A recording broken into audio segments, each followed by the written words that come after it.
Welcome back, everyone. As usual, we've been browsing through the AI agent store, always looking for interesting developments. Yeah, there's always something new popping up. And today, one really caught our eye. It's called Runable. That's right. We're looking at its page right now on the AI Agent store site, trying to get a handle on what it offers for automation. The initial pitch is intriguing, isn't it? Automating digital tasks just using, well, plain English. Exactly. That's the hook. So let's unpack that. Based on the overview on the site, what exactly is Runable? What's the core concept? Okay, so Runable describes itself as a general automation AI agent. General automation. Yeah, meaning it's designed to automate, well, pretty much any digital task you do, whether that's on your computer, in your web browser, even apparently on mobile devices. Hmm.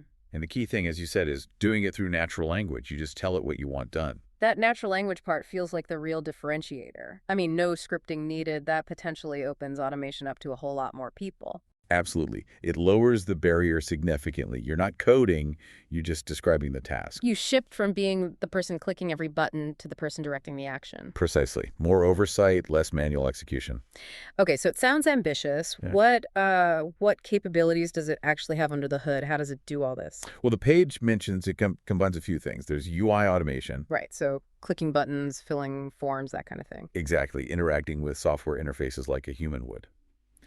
Then there's native device control, so it can work directly with applications on your computer, not just in the browser. Okay. And it uses sophisticated scripting logic internally, not for you to write, but for it to manage complex steps and conditions.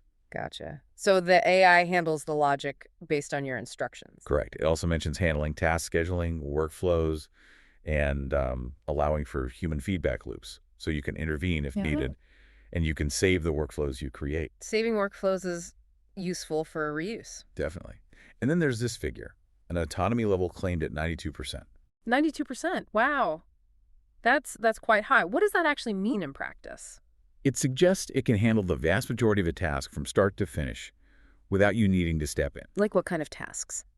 Things like creating presentations from data, building simple websites, generating reports, even doing pretty deep research online. Okay, so fairly complex stuff potentially. What about the other 8%?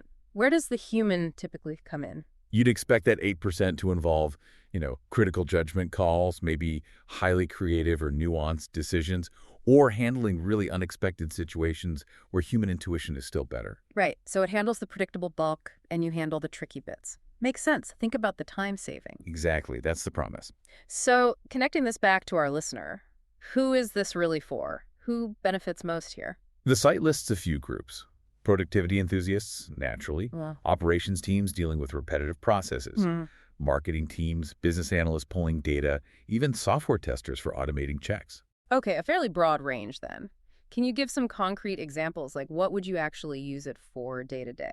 Sure, automating, say, copying data from emails into a spreadsheet every morning, Mm-hmm. or setting up a workflow that checks a website for updates, pulls specific info if there are changes, maybe analyzes it slightly on your desktop, then pings you on your phone. That cross-device thing is interesting. Browser to desktop to mobile in one flow. Yeah, and doing it without code. Scheduling tasks is another big one, run reports automatically overnight, things like that, and building these automations just by describing them, then saving and reusing them. So it really tackles those time-consuming, often boring digital routines.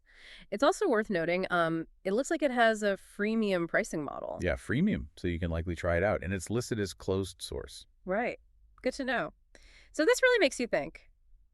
If an AI can automate almost any digital task just by you describing it, what does that free you up to do? What new possibilities open up for your focus and energy? That's the big question, isn't it? What do you do with that reclaimed time? Something to ponder. Thanks for joining us today to look into Runable. My pleasure. Remember, you can explore Runable and many other agents over at aiagentstore.ai. And we always appreciate it when you rate the show. It really helps others find us. Thanks for listening.